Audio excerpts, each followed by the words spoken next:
Hello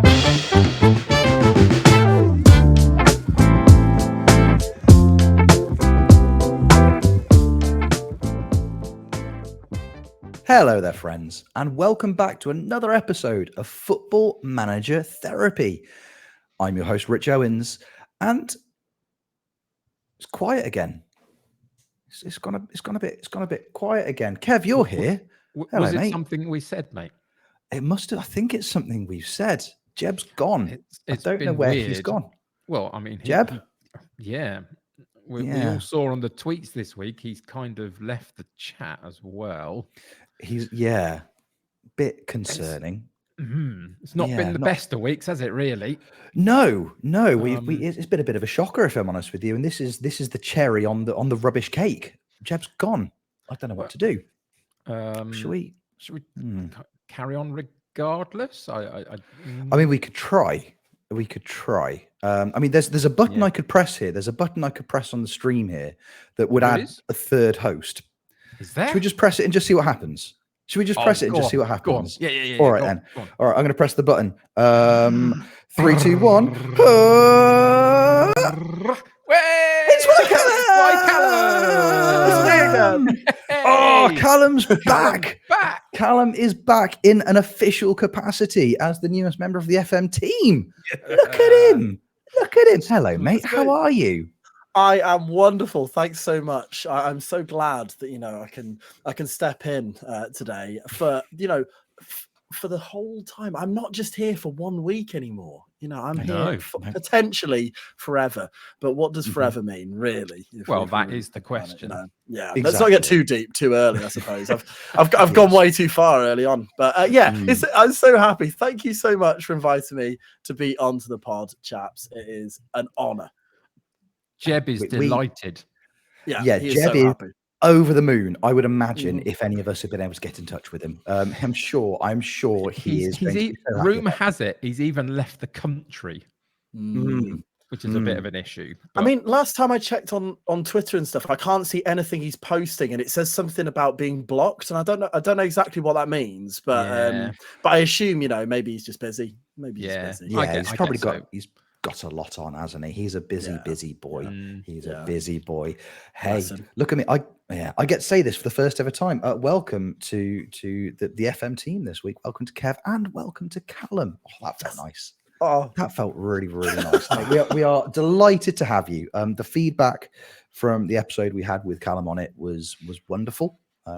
We have been thinking about bringing in a fourth member for a little while now. And Callum was available. So there we go. That was the process. That was literally the process.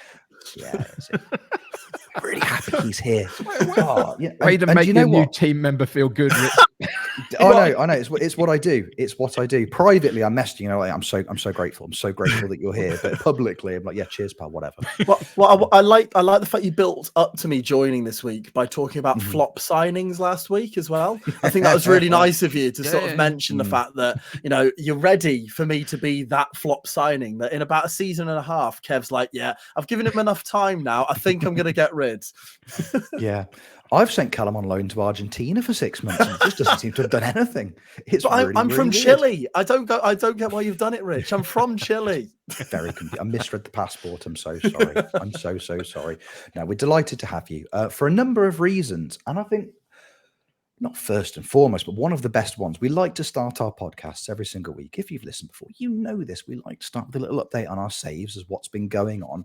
Now, when we were planning this week's episode, it was going to fall on me. It was going to be my turn for a save update. However, one of us had a pretty exciting night last night on the stream because Callum set himself a challenge after he appeared on pod as a guest a few weeks ago. Callum, would you like to remind us as how Slough was going and kind of, the challenge you laid yourself out after we recorded the last pod you appeared on? Absolutely. So the last pod, I tried to do something similar to what I did last night. I tried to gain promotion from the Vanarama South. And if you remember rightly, it was my 6th attempt at trying to get out of the Vanarama South, all of which through the playoffs. And I failed. I lost in the playoff final in that 6th season. So I then headed into my 7th season, becoming an internet meme as someone who cannot escape the Vanarama South despite being actually recognised by the club. And then the board turn around to me and go, Callum, we've had enough heartbreak. It's the league title or you're gone, I'm afraid. Ooh. And I was genuinely, like, away from Football Manager for a second, I was genuinely scared. I was like, oh no, like I've built this up. Like, people know me as the Slough manager now. What happens when I get sacked? How do I do that? Do I, as Rich were talking earlier, put a fake moustache on, different pair of glasses, and just come in as Cry Callum or something? I don't know. I didn't know what to do. And so I decided to be good at Football Manager. That was my decision. Okay. I know. Okay. And us streamers, we don't tend to do that very often. We tend to think, you know what, content. I went, no, I'm going to prove to everyone I can actually play the game. And then I had to work out how to play the game, which was, it was a lot of tutorials, watching RDF, hours and hours and hours of RDF. And so the story is, I only went and blimmin' won the league. Unbelievable scenes. Yes, he did. I mean, there were a few people in chat who did say they were a bit disappointed I didn't go up via the playoffs, but I can almost guarantee you, if I'd got in the playoffs, I would have lost again. I couldn't take the risk. But last season, we got 105 points. 105 points. We came second. And you just think that's ridiculous. Surely we didn't get more than 105 points this season. 118 points. And you won't believe what the episode is today. What's the episode? And I'm not even making it up. 118 points. Incredible. Yeah. And it's episode 118. I mean, it's fate, I would say, to be honest. Yeah. Mm-hmm. I mean, Illuminati confirmed. It's incredible. Absolutely incredible. I mean, for me, the build-up, I think I enjoyed the build-up to your stream last night as much as, unfortunately, I couldn't make it to the stream and I was gutted about it, but I was checking my socials as frequently as I could last night, just waiting for that screen grab or that clip from the stream. But I enjoyed the build-up so much this week because, there was the amount of people who are, we've talked about this on pod before. If you stream and you are bullied by your viewers and bullied by your chat, it means they really, really like you. And putting up a screen grab earlier in the week of you being, was it 18, 19 points clear at the top of the league? And there's still people being like, you know what, he's going to bottle this. He's going to somehow ruin this. It just made it so tantalizingly delicious. I'm very, very happy. It must feel like there's a massive weight off your shoulders at this point in terms of the save. Oh, absolutely. And you're talking about, I mean, I puppeteered that all week. I wanted it to be this element of, hold on a second, he could actually mess this up, because ultimately, let's face it, this is content we're putting out there. I was 19 points clear.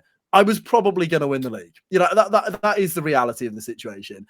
But this is Football Manager, and there's always a chance. And we all know the old adage: you turn FM off, you turn it back on. Suddenly, that 14-game winning streak you're on is irrelevant. It is irrelevant because FM has been turned off, and they do not like it when you turn the game off. So I turned it back on. I was like, I don't know where this is going. And I'll be honest with you, the stream started quite badly. We didn't play particularly well. We got knocked out in the FA Trophy semi-final, which was really disappointing because I thought, we could actually win that as well.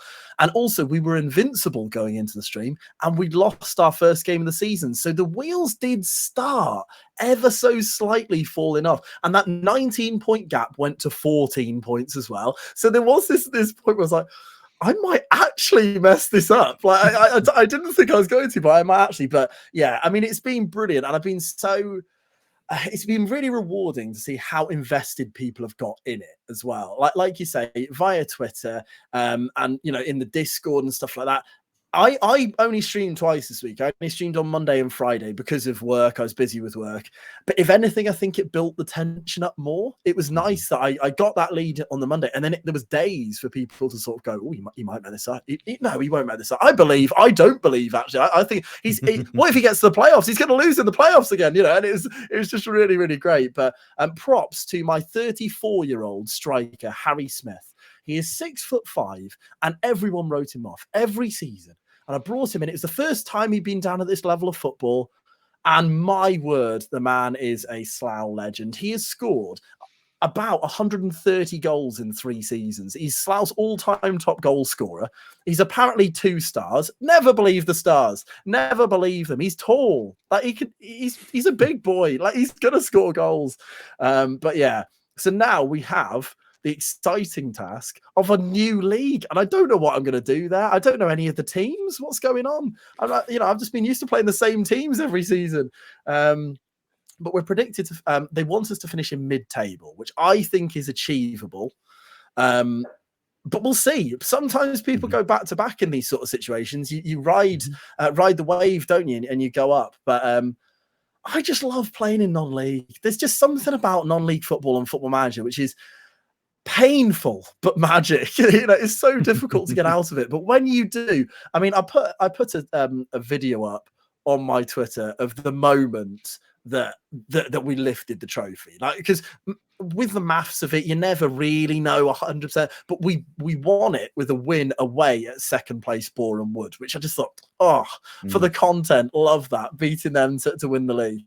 And yeah, it was just amazing. That, and it was genuine emotion. Like, it just came. I don't know what was going on. I was like, I decided it was full on limbs. It was brilliant. But yeah, it's a wonderful time. We're not in the Panorama South. We're not in the Panorama South. Oh my goodness.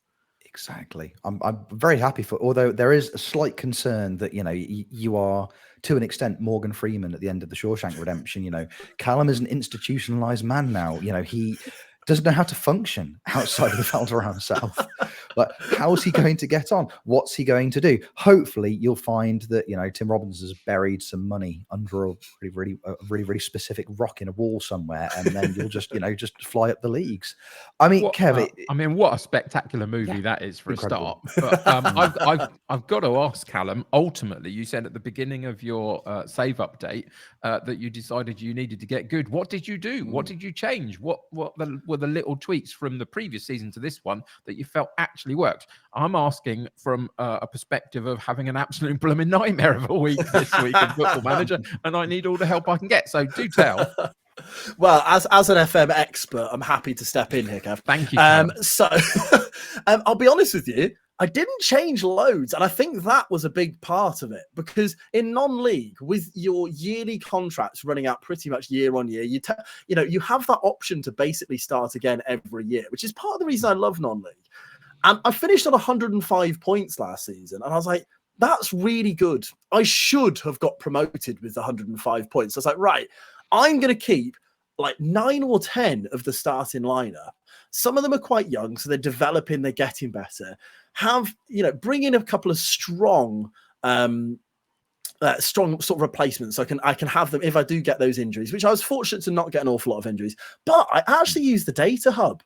I used the data hub a little bit, and I went into it and I had to look at specific areas which I didn't feel were performing that well. One of which was my right winger, because I have both my fullbacks on support. They're just fullback support. They're just, they don't really go forward that much. I like to have quite a strong defensive 6 at the back. So I have a flat back 4 with 2 DMs in front of them. And so I very much make myself hard to beat. And then everyone else is forward. So I got 2 high wingers and 2 up front. But my right winger was just not really offering anything at all. So I made him an inverted winger to just sort of drop inside slightly, despite the fact he's right-footed. So usually I would go with an inverted winger if he's left-footed, obviously, because, that's that natural cut in. So it's the first time really I've tried a right-footed inverted winger, and it just worked. Like, it was really, really effective. But then the straight left-footed left winger on the left midfield, who unfortunately, he's an Irish. He's called Damien O'Hanlon. Absolutely loved him, new gen, and he's left me. He's gone to Galway, which is going to be a hard one. He got 20 assists, and he's going to be hard to replace. But Damien, so that sort of mix of the attack. And I mean, ultimately, just get a big man. If you haven't got a big man, he's 6'5", Harry. He's 34. Bless his heart. He runs his heart out. But then I signed another lad who's also 6'5". Just in case Harry gets tired, I can bring another big lad on called Dan Canu, and he did a job as well. But yeah, so ultimately not an awful lot, if I'm being completely honest with you, Kev. Excuse me, whilst my dog goes nuts in the background. Huge Slough fan. Somebody sneezed in China or something. It's fine. But here's it's interesting you say that you found that switching your winger to inverted winger, even though they're on the right foot for the right wing, as it were. apologies if anybody's listening to this that was this person, but this morning on Twitter, somebody else put that as a statement that they'd been just recently trying the sort of right-footed on right wing, but as an That's inverted role, and finding some success from it. I don't know who it was. Apologies to that person, but it's an interesting thing, isn't it? Because you always have this concept that the only way you can do it is if you have the left-footed on the right and the right-footed on the left, and then you get them inside and they can curl the shots in and that stuff. But maybe that's not the case. Maybe there are other ways in which you can play it. And maybe there's something similar to be said with having the opposite foot on the opposite wing, but still playing them out wide somewhere as well, and you know, playing them as a winger. Don't know. Somebody out there tell me, I'm sure. In the match engine, you can see they obviously, because they're naturally stepping inside, they're finding different pockets of space where, because I've got two up front already who are occupying the centre halves, if that right hand side winger is then cutting inside, because quite often you see people playing one up front, like that's a pretty common formation with one up front. But because I've got the two strikers up there already, suddenly that wing back's like, well, what do I do?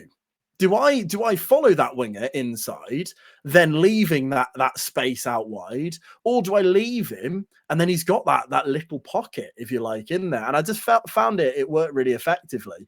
And it was funny actually, because I had a player on loan and he was the one who I moved from winger to inverted winger and started having all the success. And then he got a 3-month injury. And I was like, well, what do I do here? Do I carry on? I was like, yeah, I'm just going to give it another go. I'm going to bring the next player in and I'm going to continue to play him on inverted winger. And it still had success with that other player. So, yeah, I think that was a little to it. And sometimes I think the importance of the roles in Football Manager, I'm learning more and more through PvP than anything, actually, because I think when you're on a panel and you see a drafter who's, let's say, playing a 4-3-3, and then it's not working for them, so they go from a 4-3-3 to a 4-2-3-1. So they move it round and they change the formation altogether.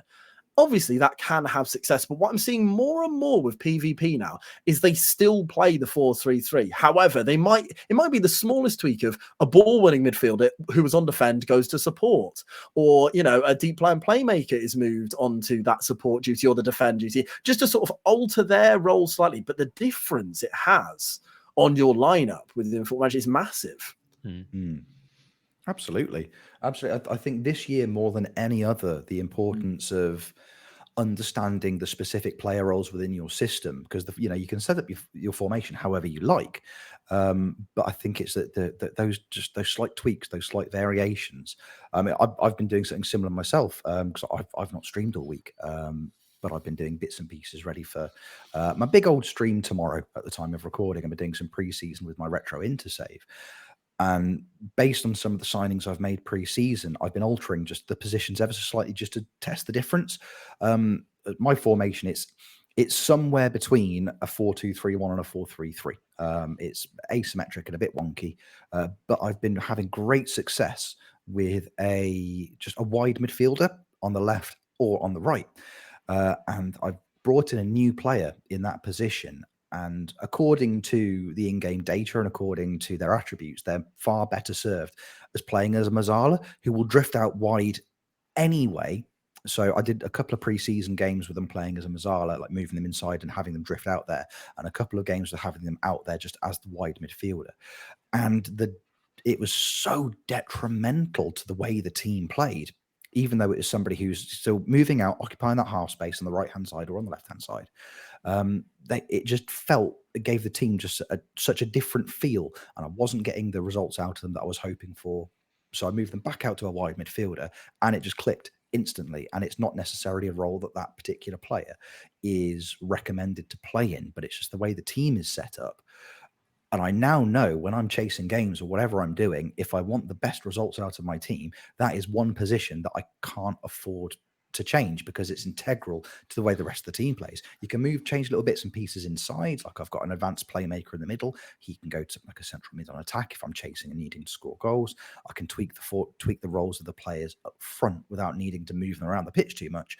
But that wide midfielder I found is so integral to the way that team sets up. I just won't touch it now. I'm just refusing to have anything to do with it because I don't want to lose the magic. So it's massively important to understand what you're doing with your player roles this year. Look at us learning and growing as people. I know. What a terrifying concept. Oh, no. I'm really not. I'm just taking notes and praying because I'm still throwing my stuff against the wall and seeing what sticks this week. It's been a nightmare. So carry on, bring it on. I think it's really easy though, especially if you don't know Football Manager that well. I appreciate we've been playing Football Manager for years, but I still feel like I'm finding this as well. So like you said there, Rich, you've signed a player who's a perfect Mazzala. He is a Mazzala, and he's telling you, "Hi, boss, nice to meet you. I'm a Mazzala. Okay, no, I don't want to play anywhere else. I want to play Mazzala." And I'm 3.5 stars in Mazzala. I'm only 3 in deep line play. Why would you play me? Wide midfielder, 2.5. Are you a fool? Why am I playing in wide midfield? But sometimes you have got to sign players and play them within your system rather than let them, their better positions, dictate to you. And I think that's something I fell into, especially, a few years ago. I'd always be setting up my team and going, okay, well, he's an advanced playmaker. That's what he's telling me he is. So that's where I'm going to play him. Even though I don't play with an advanced playmaker, I now do because he's in there. Whereas like now this summer, my 2 defensive mid, I love a defensive mid on FM23. I just think they're superb. And I currently play with a deep line playmaker on defend and an anchor. So they're the 2 positions I play in there. I used to like a halfback, but I'm trying out anchor a lot more now. And so now I'm looking for players who can specifically play those roles. So that doesn't necessarily mean I'm going on and searching for an anchor, but I'm going on and finding these players. And anchor might be 6th on their list. But when you click on anchor and you look at those attributes, you go, actually, he can absolutely play this position. Like there's nothing stopping him. But even though he's telling me that he wants to be a segundo volante, he's not. He's not like a segundo volante. Don't you be silly. You're an anchor. You're going to not move. I just think that is when you, as I say, each game has those subtle tweaks year on year, but I think the importance of it this year is massive. FM23 is a hard game to play. Like in comparison to previous iterations, I do genuinely, and I know Kev would agree with that because we've had conversations this week. I think it is a trickier game than previous, the few that we've had recently. And so these little subtle things do make a difference. They really do. And it's something I've been playing about within PvP to varying levels of success, it must be said, but specifically with one particular role and position in my PvP. And that is on my right wing, but it's not the right wing and attacking midfield. It's on the central midfield line. So it's slightly withdrawn. And I've been playing an attacking fullback or wing back there. So the likes of Pedro Porro or Munier, or before he got himself into a bit of trouble, Hakimi, for example, in that kind of role, trying to bring someone from the back slightly further up and play them in that role, just because they've got the attributes to do it, but they've also got a lot of defensive capabilities and stability behind them. And in theory, it makes sense to my logical mind that it should work. And sometimes it has, sometimes it hasn't. But yeah, those sorts of things are really interesting to me. For me this week, I know that this is Callum's save update and I'm hijacking it slightly on my own, but I missed 2 days of streaming this week. We've had some family issues and all that stuff. Everybody's fine now, but it was a bit hit and miss for a minute there. But on Friday, I came back to stream after a couple of days. I hadn't played since Tuesday.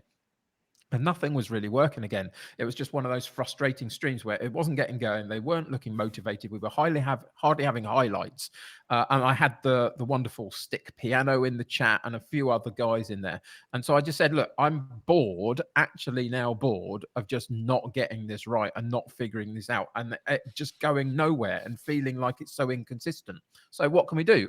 I've got a midwinter break. Let's sort it out. And so they were chucking ideas at me and they were saying, take your 2 central midfielders and withdraw them onto the defensive midfield line and use a couple of these. And I'm doing this and I'm moving them back and I'm sitting there all the way through. I'm thinking, I don't know whether I understand why. The fact that it will work maybe is great in its way, but why does that work in the match engine? Why is it that the defensive midfielder pair works better than the central midfield pair? What is it about it? And my logical brain, again, at that point now can't cope with the fact that I'm doing stuff, but I don't know why. And so I've got today and tomorrow. This is midday on a Saturday that we're recording this. And I've got today and tomorrow to figure out my save before I go back in on Monday. And I'm going to be doing a lot to it in that sort of 24-hour period, but not moving the game on very much, just trying to figure out why. What am I trying to achieve? And one of the things that I thought to myself was, I've switched since moving countries in my save. I've switched the tactical style because I did what Callum has been saying. And that's my point, is that I went, well, he plays an attacking midfielder, so I'm going to play him as an attacking midfielder. And he plays as a right-sider, but he's a left-footed, so I'm going to invert him. And he plays, and my team just kind of found its form from what they offered me, rather than I won 2 league titles in Romania and Ukraine playing basically the same way, and I ain't playing it anymore. Why am I not? Because I didn't quite have the players. We'll go and get them. And I might do that in the next 24 hours instead. Who knows? I haven't decided yet. But it's such a complicated game this time round to get the balance right of your team. I mean, I think as well, like if you look at real football, so I'm an Evertonian for people who don't know, and Everton are having a torrid time of it at the moment. We're doing really, really poorly. And Frank Lampard, as much as I like the bloke, was a pretty terrible manager, because I think he was doing that. I think he was playing the players in the positions that he thought they might be best in, rather than going, this is my team. Sean Dyche comes in and goes, no, we play a solid defensive system. This is how you are going to play. If you don't want to play in that role, that's fine. I will get someone else to play in that role. But that is the role you're playing. And it works. We're difficult to beat. He's playing to our strengths. And he has built a Sean Dyche team. You know, and I think it's kind of nice to look at it with, you know, transferring over to FM with real life, because that, Kev, you are exactly right. You are a manager who's won 2 league titles. You should be going to that club going, this is how we're playing. I'm not being dictated to you by you. I might need to get a couple of players in because you actually don't fit the way I want to play. I want to play with, you know, 2 DMs now, but you are saying you're just a CM. So that's not good enough for me, you know. And I think ultimately Football Manager it's just so in depth, isn't it? It's just such a great game. This is why we love it, because you can have these sort of conversations. You know, you're going to spend a day not clicking continue, tweaking roles. Just like, right, so where's that one? That's brilliant. That's so cool. Like, I love that. I just think it's so great. Like, I mean, like, I had someone in my chat say to me, "What, your DMs and your centre backs are working in the same areas. So why didn't you put both your centre backs on cover?" So they drop slightly deeper, and then those DMs are there in that space, and then the centre backs, rather than sort of being overlapping, they're dropping back, and it just worked. It just worked, and I was like, that is a brilliant suggestion. What I do find with the 2 DMs, especially with the way I play with 2 up front, there's a big old gap in the middle. So if you're clearing the ball, it tends to come back to you. But because you're a compact, you know, with my back 4 and my 2 DMs there, it's so compact. It's difficult to break down. I mean, my goalkeeper got the most clean sheets in the league last season. He's a good goalkeeper, don't get me wrong, but it would have been a lot of, because they've had to shoot from range. Because they can't get into my box, they're shooting, and when they do cross it into my box, I've got loads of men in there to win that ball, you know. And so yes, we sacrifice a little bit in the middle, which for this season, because I feel like the quality of team is obviously going to be that bit better, I'm considering dropping an attacking midfielder in. So rather than having the 2 up front, have someone sort of occupy that space a little bit more. But, you know, even talking this way makes me feel like a tactical genius. I think I might be the best Football Manager player of all time. Do I start making tactics videos? WhyCallum tactics? I think possibly yes. I think see me on YouTube. All your series. I'd watch them. WhyCallum, Slough to do it. Yes, that's so good. That's so good. Right, I'm having that, Kev. You can. That's a freebie for you, Callum. I've been sat here for the last 20 minutes, enjoying the fantastic conversation we've been having, but also kicking myself for not starting this segment off by asking Callum, "Slough's it going?" So again, we're having a great time, but we're also workshopping, and that's the important thing. That is the vitally important thing. And using gags Callum has heard 75 times a stream for the last 3 months. I still love them. Keep them coming. But he's new, so he'll laugh for at least the next 2 weeks. Exactly. That's fresh blood. That's why we like to keep it coming in. You know, just a new audience for us. So before we move on, what's the long term? You know, what's next for Callum? What's next for Slough then, mate? Are we going straight up again? Make a bold prediction now that you can pretend didn't happen if you get it wrong. I can almost guarantee you that I am going to get in the playoffs and lose, because I just got off. It's been a season, if anything, I miss it. I miss losing in the playoffs. But in all seriousness, we're predicted to finish 7th, which is playoffs, and obviously low playoffs. I always back myself to finish higher than the media prediction. I don't know about you two. I almost see it as a challenge. Whenever I look, if they say I'm going to finish in the top 10 in a newly promoted season, I could go up. That's my gut feeling. I'm like, I could go up. So I do think I'll get in the playoffs, and it would be lovely to win one. Please, I really want to win a playoff. But yeah, I think I'll finish in the playoffs. And would it be Football League next year? Oh my goodness. Football League. Can you imagine?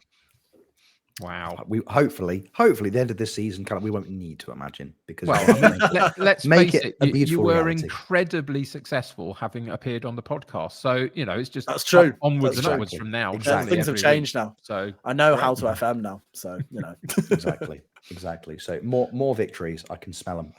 I can feel them coming. Wonderful. Now, normally we like to, at this point in the podcast, we like a little bit of a PvP roundup, because we talk about the community, talk about the things that have been going on. If I'm honest with you, fellas, we haven't really been up to much this week, have we? Not really been up to much at all. The only brief thing we have to say is apologies if you've listened to last week's episode. Here we're hyping up Tony and I having our title defense. So our title match, finally, against How We Roll Owen and Alistair. Unfortunately, just due to logistic issues for the champions, the match wasn't able to take place. But at some point we'll beat them. It's just a matter of time now. If anything, they're just trying to eke out that title reign, aren't they? But it's going to look like one of those bad ones. I reckon by FM 28 it will have happened. By 28 it'll happen. I just really, really hope it's going to be one of those really disappointing title reigns where when you look back at the statistics, it's like, oh, they held it for months. They held it for months and months and months. 0 title defense, none whatsoever. But they just had the belts for ages. So Ali and Owen, we are still coming for you, but just another time. Soz, lads. Sorry. Very sorry.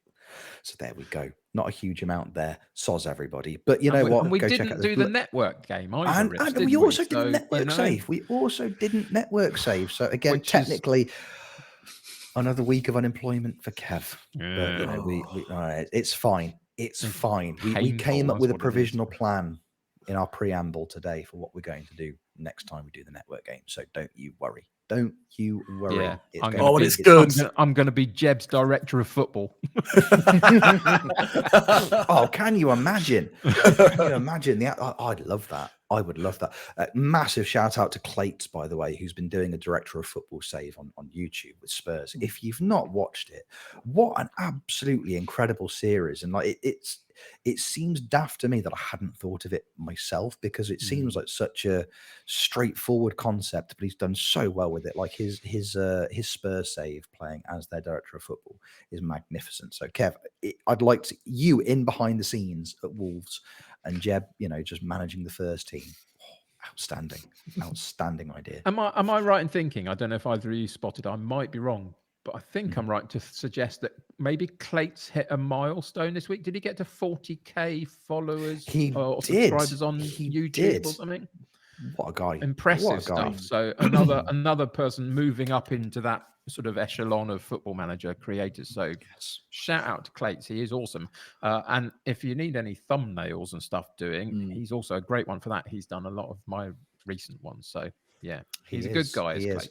It's a very difficult question to ask online about things like thumbnails and graphics, because we all know what happens if you all know what happens to your Twitter mentions, don't we? Yeah. So happy days. So yeah, Clates, what a guy. Hey, Clates, if you're listening to this, or somebody who knows Clates is listening to this, we'd really like to have a chat with you on podcast at some point. We would. So just hit me up. Hit us up. We'll do chatting.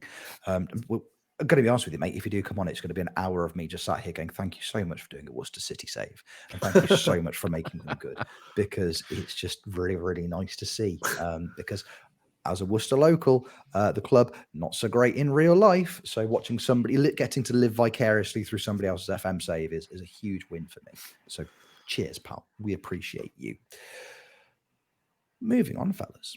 Moving on, boys, I set a bit of homework this week, which is a really, really bizarre concept for me. A very, very bizarre concept, because as Callum is slowly going to be learning over his tenure with us here at FMT, sometimes there's always a plan. Rich knows the plan. Rich has thought about something that he'll bring to the table maybe on a Saturday morning. We'll have a chat about during the pod. But there was actually a plan, and there was actually a bit of homework this week. It was an idea that we had a little while ago, but other things came up. Other opportunities to talk about different things have happened. But fellas, in terms of real life football, in terms of football in the real world, very recently the MLS is back. Football in the America, or soccer as they call it over there, it's back in real life. The MLS is here again. And when I saw all the announcements, you see all the preseason hype online, you see all the bits and pieces on Twitter, it kind of gets you thinking about the MLS in general. I don't know if you fellas are the same as me, but when somebody says MLS, the first thing that pops into my head, literally the first thing that pops into my head, is David Beckham stood there, all those years ago, holding an LA Galaxy jersey, and everyone just going, "This feels weird. This is strange because it's David Beckham, one of the most recognizable global football icons on the planet. Just transcending sports already, even as a current player." Which doesn't tend to happen to a lot of professionals until after they retire, has now moved to America, of all places, after being a Galactico, after being part of that incredible late 90s United side. And it just got me thinking, there have been some absolutely bonkers MLS signings over the last kind of few years. And I just thought it'd be fun, as everybody enjoys, to sit there and just reminisce about old sports people. Because as we all know, you can sit around and listen to dudes just talking about old sports people, just sitting there nodding, going, yep, Gary Pallister. Oh, Gary Pallister. It's a beautiful, beautiful feeling. Before we started recording, Callum, you said there was somebody that sprung to mind for you straight away in terms of just, cult MLS heroes. Tell us all about one of your favorites to ever lace up a pair of soccer cleats. Well, similar to the sort of normal path you'd take to the MLS. This player's it would be interesting to see whether people at home could guess before I say it. Started at River Plate. Okay, started at River Plate, then went over to Real Madrid, Napoli, Juventus, had a loan at AC Milan, even had a loan at Chelsea before making his way to Inter Miami. It is, of course, Gonzalo Higuain. Gonzalo Higuain, who has scored 29 goals in 67 appearances for Inter Miami. However, so when Rich asked this question, I thought, right, I've got to try and find someone who stands out. And Higuain stood out to me because of this quote. And I'd like to read it word for word, if possible, because it's like the most insulting, lovely quote. It's so bizarre. It's right. I found the emotional and inner tranquility that I've been looking for a long time when talking about his move. I came out of that European vortex. I didn't think I would have found myself so well. I wanted to go back to the sensations I had with amateurism, like when I played in the lower leagues. There is not any mistrust or envy at this level. If a journalist is critical, he does it with respect. We arrived 2 hours before my game, and my daughter can go on the pitch with my wife. There are fewer rules, and everything is just a bit more natural. You only play on weekends, so during the week, you could just relax. MLS is a very nice league to play in, and it makes you happy even off the pitch. And like I say, it seems like he's saying something very lovely there. At its core, it's quite disrespectful. He's trying to convince himself, isn't he, more than anything, I reckon this is a good place to go. Just the little details that are in there. It's so ridiculous. It's so ridiculous. There are so many just not even subtle digs there, aren't there? It's really quite incredible. It really is quite incredible. It's the amateurism. The amateurism is what gets me. Oh no. Yeah. It's a professional league. It's almost like the way my wife talks about me. It's like he's not much to look at, but he does make me laugh. And I'm like, hey, I'll take it. I'll absolutely take it. I am the husband MLS.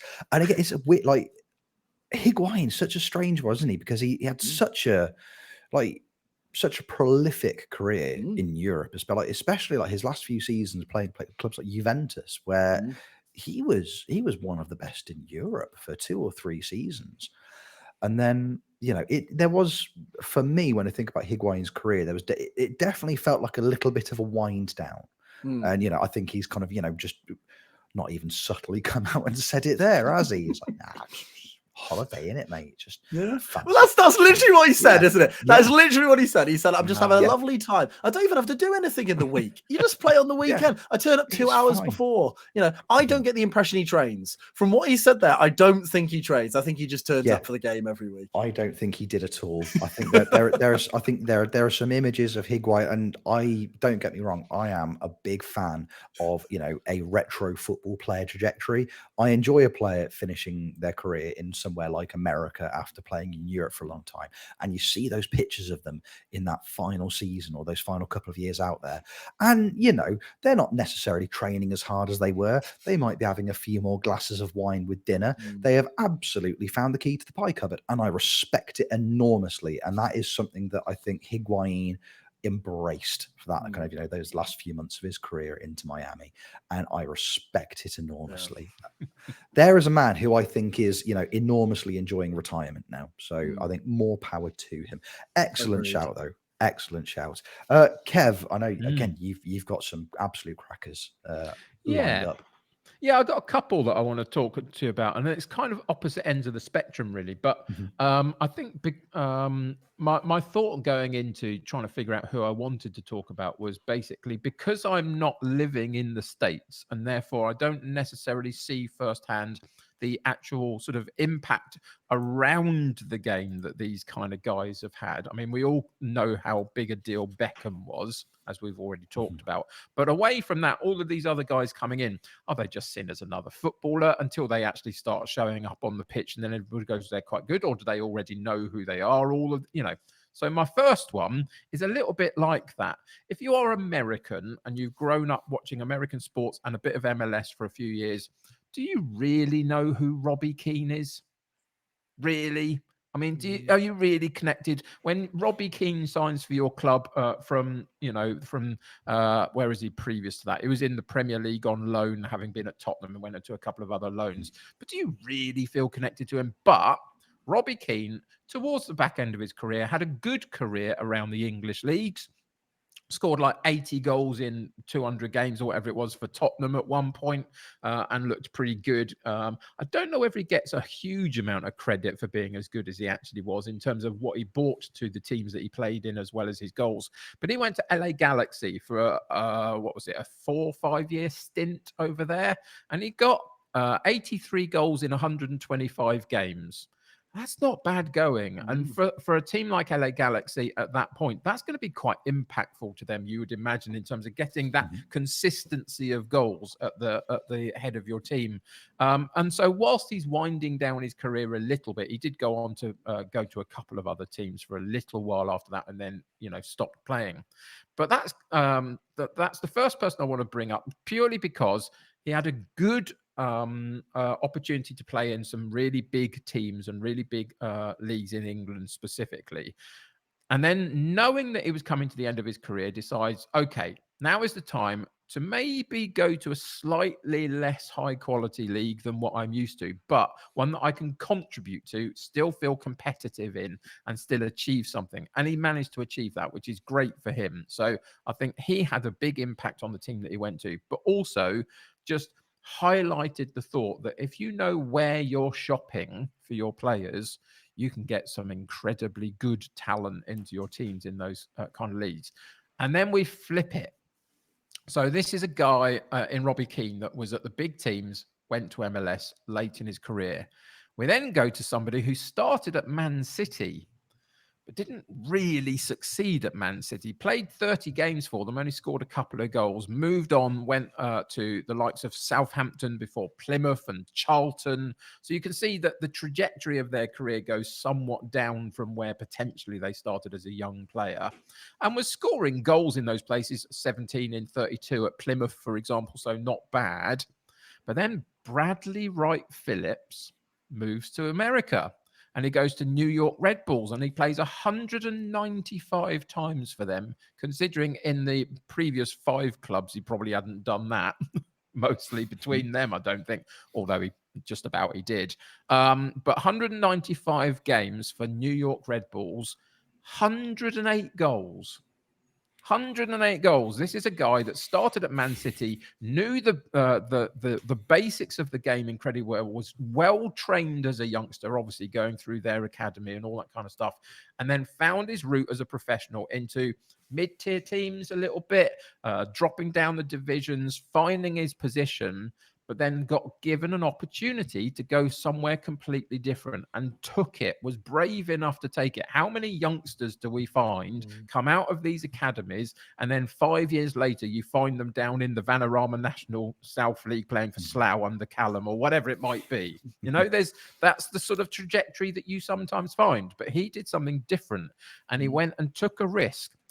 108 goals in 195 appearances for New York. He then scored 8 goals in 19 for Los Angeles and got 1 in 21 for Columbus. So obviously he was on the decline at that point, and soon after hasn't done much since then, really. But that's quite a different trajectory to a lot of the players that we see. Now, Bradley Wright Phillips is not going to have the overall impact on the MLS that David Beckham would have, or someone like Robbie Keane would ultimately have once they knew properly who he was and what he was capable of, you know, multi-time international capped player and all that kind of stuff that Robbie Keane was. But Bradley Wright Phillips chose his career path really well because he played at good levels and he was successful and he found where he fit. And I think there's a real big lesson in there for a lot of professional footballers who are always looking for that big, big payday at the end of things, and the kudos of playing for the highest places that you can. But maybe sometimes you just need to go and find the place that suits you the best. And how many other times have we seen English international players sign for the likes of Chelsea, for example, and then just completely disappear from view? So Bradley Wright Phillips, Robbie Keane, both went to MLS, both made a huge impact on their teams and potentially, therefore, the actual league that they played in by scoring a bucket load of goals from completely different ends of their spectrum as to where they were in their career and what they were looking for. So those are my two. It's both great shouts. When you said you were going to be covering Bradley Wright Phillips, I was delighted because it's exactly that. It's that career trajectory. It was a young English player who, just took a gamble on moving to a new country and playing in a new league and just absolutely stormed it. If you look at those Wright Phillips brothers, if you look at Bradley and then if you look at Sean, and you had said at the beginning of their career, one of you in X amount of seasons time is going to be playing at a club alongside Thierry Henry and outscoring him and being adored by the fans above the level of a Thierry Henry. I don't think there's a sane person in the world that said, well, that's clearly going to be Bradley, because Sean was always going to be the superstar. And that's exactly what he did.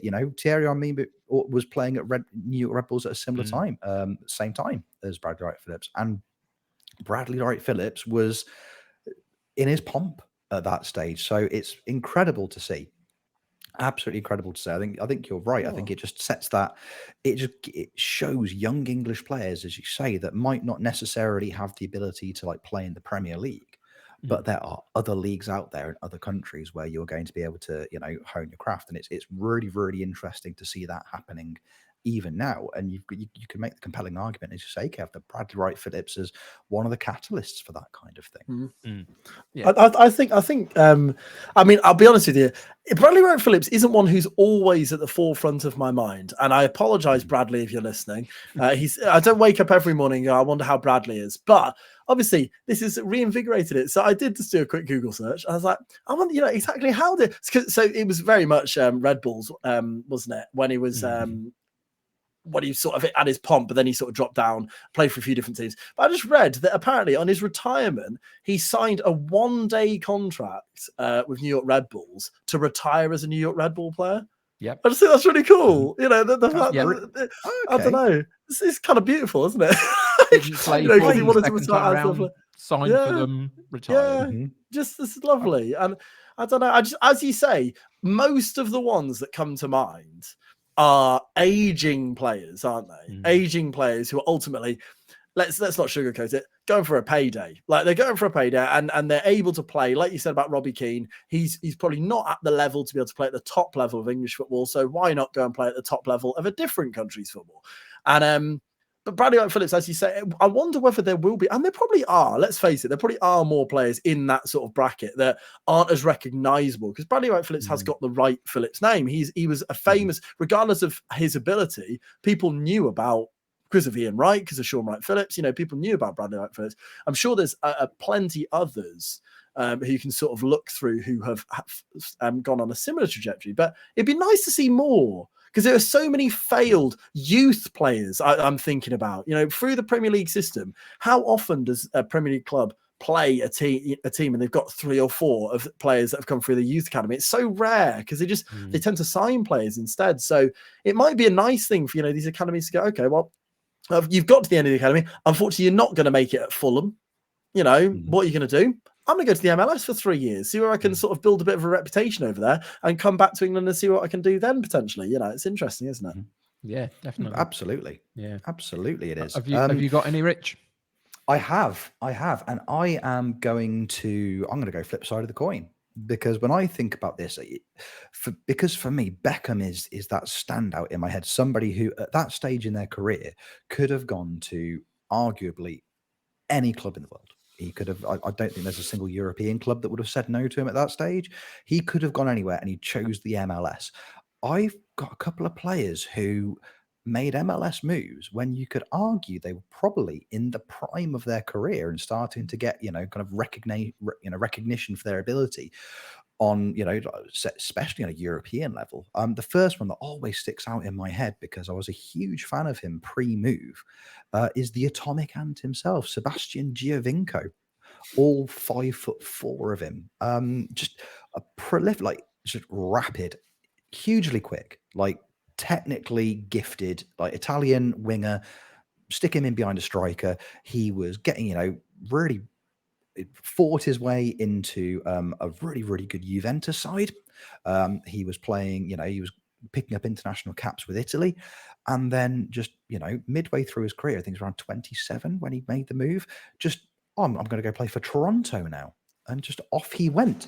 And he was prolific at Toronto, don't get me wrong. He played 114 games and scored 68 goals across 4 seasons, which, is not bad. He'd previously played, he'd played 93 times for Juventus at this point. He'd had, fairly successful loan spells at clubs like Empoli and Mad Scientist's favorite Parma, where he was loved at Parma.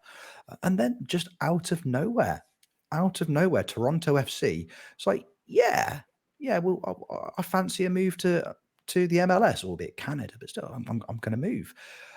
And it was just, nobody understood it. Nobody saw it coming.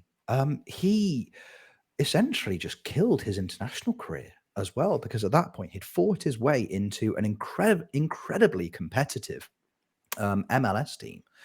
And he just got dropped by the incredibly competitive international side, and he just got dropped. There was just no place for him. It was Conte.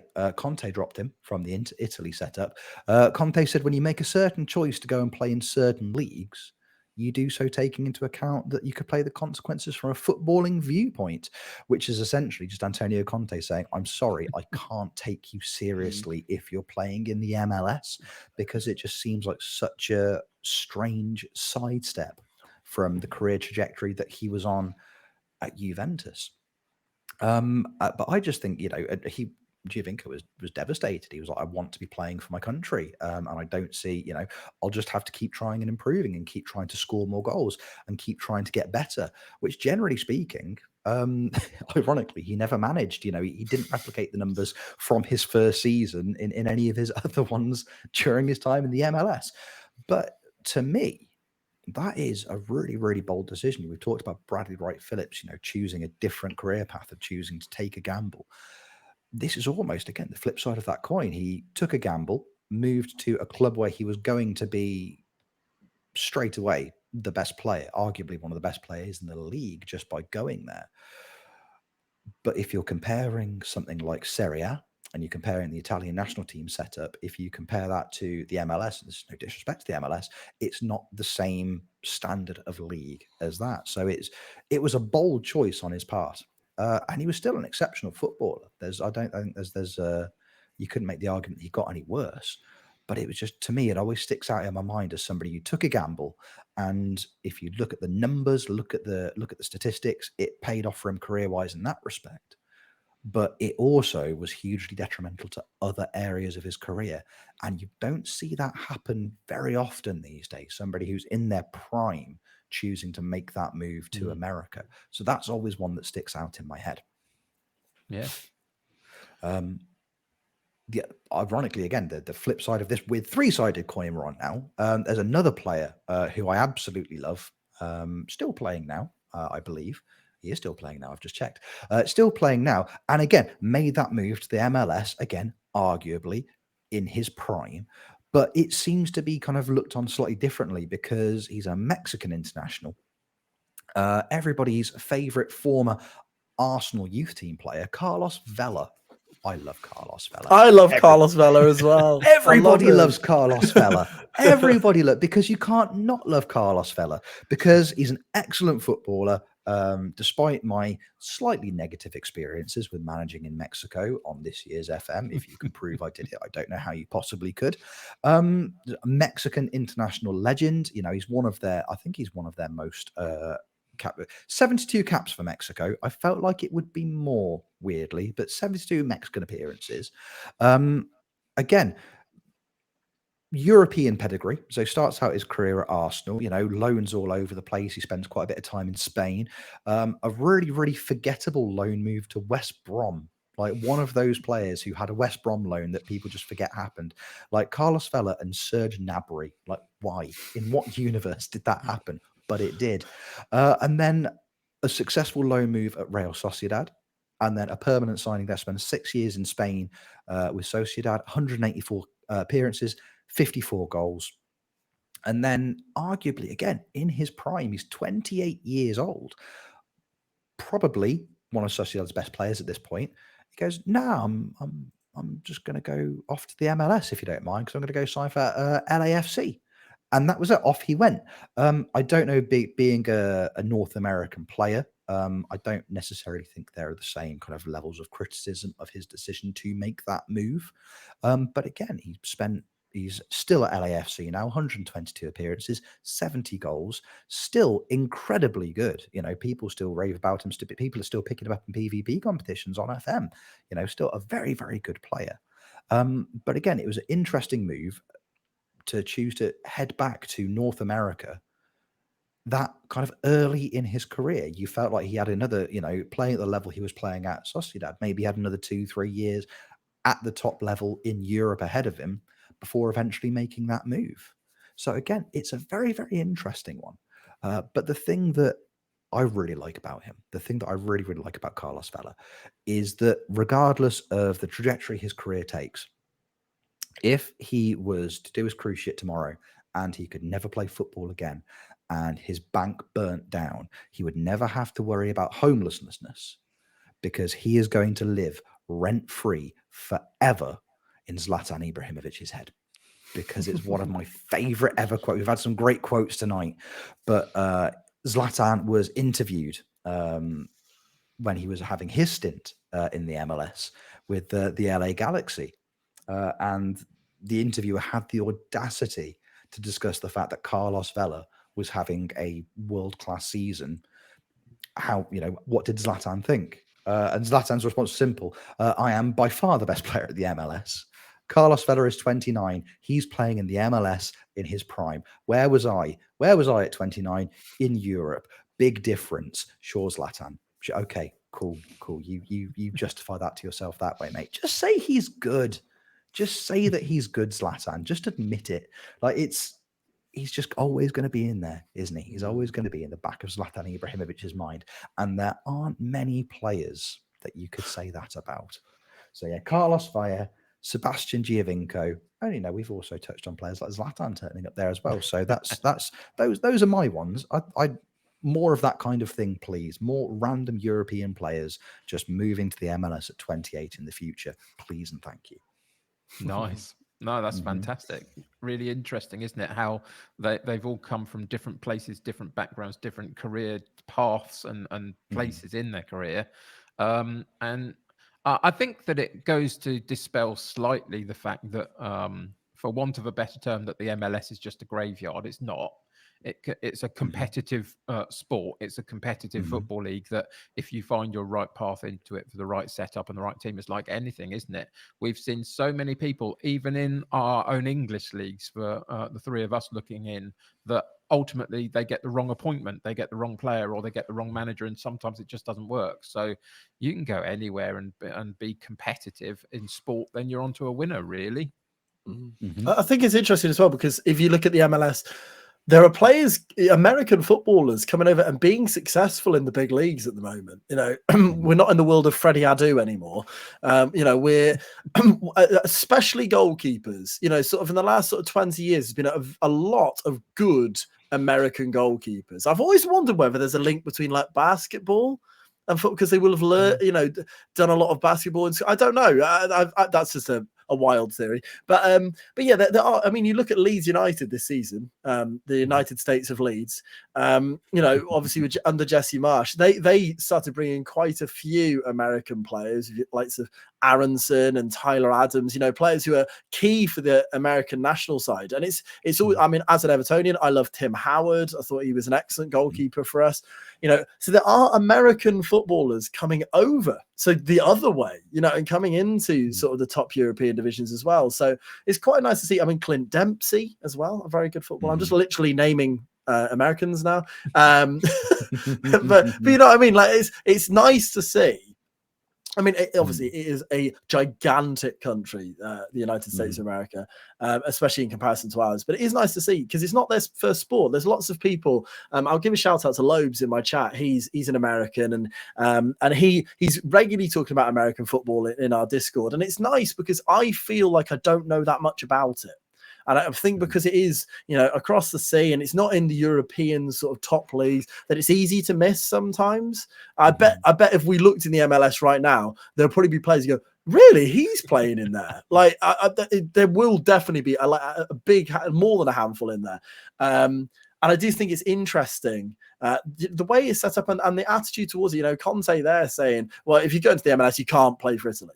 Personally, I think that's ridiculous. Like, I do understand that it isn't as high a quality of league, but ultimately, if the player is still playing to a very high standard, regardless of division, you've got to give him a go. Like, don't get me wrong, if you then get him in and he's not up to it, then fair enough, you don't call him up again. But to just outright go, well, you play in that division, it's not good enough, so you're not going to play internationally. It's a bit harsh, I think. Agreed. And it's the same. It's the same if ever a particular international player goes down with their club because the rest of the team isn't good enough and sticks with them to try and get them back up again. Immediately they get taken out the thought of being an international player, and potentially they're still the world-class player they were. They just didn't have the team around them to, you know, to deal with it. So I mean, Jordan Pickford's a good example of that, because obviously Everton, we could still go down this season, and there's lots of talk of because he's just signed a new deal. And most Evertonians were like, well, hold on, what if we go down? He won't be England's number one anymore. That's ridiculous. It's ridiculous. He is England's number one. At the moment, Southgate believes he is England's best goalkeeper. So why would him playing in the division beneath the Premier League suddenly go, well, he's not as good now because he's not playing in the highest division? I don't know. I mean, I suppose is the argument that they're not coming up against the best players, maybe? I don't know. So. I guess it's about pace, and it's about the mental thing of being in that sort of echelon all the time, week in, week out, I guess. But a debate. Any excuse. I mean, I think there's a compelling argument to be made for you know,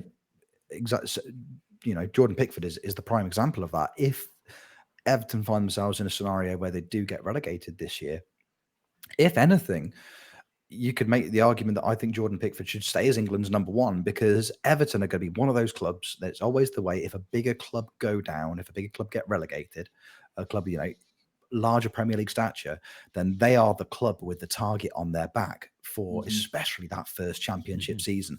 They are the scalp that everybody is looking for. You know, as a Sheffield Wednesday fan, you know, we've had seasons where we've not necessarily had great seasons, but we've taken 6 points against clubs like Newcastle, for example, who have gone on to storm the Championship outside of that. But you see that as a huge win. You're like, you know, we may not have gone up, but we beat the champions twice this season, home and away. Yeah. So even if you are Everton, all of those Championship clubs are going to be looking at that team and going, right, if we beat them today, this is our cup final. You know, it's I was just going to say that it's the cup final, isn't it? Yeah, exactly. Yeah, it's that cup final mentality, and it happens. It absolutely happens. So you can make that argument. Let's be real with Jordan Pickford, though, because even if he goes down with Everton, if that were to happen, you know, he's already had the low point of his season, because I now refuse to draft him anymore because he was so dreadful for me last time I played him. So you can't get any lower than that, really. So bless him. No. He's not having a good year, is he? Really? No. Yeah, you can always sink a little lower, as it turns out. That's what we've learned today. Talking MLS, by the way, if this talk of, hey, look at all these players that have gone there, if this has maybe whet your appetite for a bit of an MLS save, all three of us are fully aware that the MLS, in terms of having to learn a new league, can be a bit of a minefield. There's so much to do there. We were talking pre-pod about an old Tony Jameson Discord challenge in the MLS, a save which I lasted literally 20 real life minutes in before I had to tap out and say, no, this is not for me. I don't understand what's going on. There are plenty of guides out there. I would really recommend the FM Network. They made one a couple of years ago, but the points are still valid. It's there on YouTube. We'll stick it in the description of this episode. If you are considering a bit of time out there in them United States, but like us, have absolutely no idea what's going on, we'll chuck a link down there in the description for this episode, so you can do some learning about that American soccer ball. Lovely. What an absolute joy. Fellas, I've just seen how long we've been recording for. Look at us go. I don't know about the two of you, but I reckon that's probably a podcast. I reckon you're probably right. Yeah, I agree. I reckon you're right. Good. Lovely stuff. I feel good about this. I feel very, very passionate about it. Couple of just bits of housekeeping just before we start to wrap up the episode. We are aware that, you know, we've got no Jeb this week. So I've made the executive decision as the captain of the ship, which is a terrifying concept in and of itself. But next week, instead of recording a podcast, we're going to go away. We're going to do a bit of a team building exercise. Maybe we'll get the four of us together. We'll do an escape room or something. We'll work something out, but a bit of team building, bit of bonding. Callum and Jeb are going to hug it out. It's going to be great. We're going to have a lovely old time. It's going to be so good. It's so good. I might shed a little tear. It's going to be a wonderful experience. We're all going to grow as people. It's going to be very, very good. So next week, there will not be an episode of FMT. Sorry about that, but there are loads and loads of other wonderful bits of FM content you can go out and consume instead. So please do listen to a new podcast, watch a new streamer. Your favorite new content creator is already out there. So just take a gamble, click on somebody's name, and I guarantee you will have a good time. So no pod next week. Sad times. If you would like to see us making some content in the meantime, Callum, where can the people find you, and what would you like to plug away on? Well, I mean, I obviously touching up on it before. I mean, is there anything more exciting than seeing Slough play in the Vanarama National League? I don't think there is. And if you want to see that, you know, head over to WhyCallum on Twitch, and you will. I can guarantee you will see it for at least one season. So, I mean, probably this week, going into next week. So that's where you find me. Beautiful. Kev, what about you, my friend? Where can the people find you doing all those wonderful things that you do and creating those communities? So, yes, you can find me at the United City FM, both on Twitter and Twitch. I'm on Twitch every weekday afternoon, 3 till 5 p.m. You'll also find me on Twitch on Monday evenings watching Rich and Jeb play Football Manager on the network game from the FMT pod. So come and join us for that from about 7 p.m. on a Monday evening if you're around. Can I also give a shout out to the fact that in a week or so from now, myself and Callum will be involved in a charity week-long set of streams. The Cult of and Malteser Falcon are the sort of guiding lights behind it. Callum, if you can remind me what the charity is, because my mind has gone completely blank. Oh no! Right, give me a second. Do some filler. You'll find that it's really bad. But all of a sudden, my mind is just going. I can't remember what it is. Can't remember. Stall Kev, and I've just got Callum on it instead. But yeah, so that's what we're going to be doing. So it's going to be passing the baton. We're going to be setting up a save that everybody plays the same save, and it'll be passed from content creator to content creator all the way through the week. And along the way, we will be making lots and lots of money for the Alzheimer's Society. There you go. That's the one. That's who we're doing it for. So that's going to be fantastic. So for example, on the 13th of April, which is the Thursday afternoon, I'm going to be doing their 3 till 6 p.m. Spot during that particular week of stream. So come and follow that path through for that week-long streams of charity-ness, and we'll see how much awesome money we can raise for them. Absolutely. A group of wonderful people doing a wonderful thing for an incredibly worthy cause.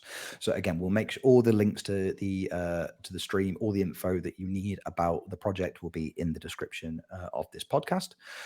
Also, hey, what are the chances? We're all doing something nice this week, aren't we? At the time of recording, it's tomorrow. I am going to be completing a 16-hour stream. I'm starting at 10 a.m. on Sunday, the 2nd of April, and I'm finishing at around 2 a.m. on Monday, the 3rd of April. I am raising money for St. Richard's Hospice. St. Richard's Hospice are an absolutely incredible end-of-life care charity based in the Midlands. They were incredibly good to my family a couple of years ago when we lost my dad. So I'm going to be raising some money for them, doing all the streaming. You will have missed the stream if you're listening to this on Monday or Tuesday. Sad times. If you were in the stream, thanks. I appreciate you. You're a wonderful human being. But I'll put the link. There's a Just Giving. If you do have the opportunity to donate, incredible. If not, you know what? We're living through an incredibly difficult time financially, all of us. So I won't take it at all personally. But there'll be a link to that down there. For added motivation, I will be donating to the cause myself. I'm going to be streaming my retro Inter Milan save. Every goal Ronaldo scores during that save, I'll be donating 25p of my own money, which doesn't sound like a lot, but the season I just finished, he scored 115 goals. So this might cost me a few quid. And for double added incentive, just in case you care, you may have watched this podcast previously. You may have watched older episodes featuring Tony and myself a little while ago. We had former WWE wrestler Big Damo, formerly known as Kill and Dane, on the podcast. He's a wonderful, wonderful man. If we reach the £500 target, which I'm trying to raise for St. Richard's, if we reach that, you, the viewers of this podcast, will get to see footage of Big Damo battering your boy Rich inside a wrestling ring, because I've got it coming. Let's be honest. I think I'm due. So if we get to that target, if we reach that target, you can watch me getting clattered by Big Damo, who is actually quite big. It's not just a clever name. He's massive, and I'm a little bit terrified. So if you want to see scared Rich getting assaulted, coins, give me some coins. So there we go. All the wonderful things we are doing. I'm proud of us all for doing. Rich, as this will be coming out on the Monday and the Tuesday, obviously people will be listening to this after it's happened. So I'd just like to give some retrospective feedback from the stream. I couldn't believe it when you did that headstand. You held it for so long. It was it was absolutely incredible. And that thing you did with the banana. I mean, obviously I don't want to go into it too much, but good gracious, I didn't see that coming, Rich. I did not see it coming. And the amount of money that Jebaru donated was sensational. I can't believe he was that generous. Incredible. You know, honestly, such generosity. So honestly, I'm Jeb for that. I'm shocked beyond belief. So thank you, everybody, for all of those things. And I promise to never try and eat fruit on stream again. There we go. Wonderful. Wonderful. They call me Richie Banana Bread Owens for reasons we won't go into. Lovely. Fellas, thank you so much for joining me this morning. I've had a really, really, really nice time. And I hope that you've had as much of a nice time listening or watching to this podcast as we've had making it. It's been an absolute pleasure. Thank you for joining us once again for another episode of Football Manager Therapy. We will see you on the next one. Take care. Love you lots. Bye-bye.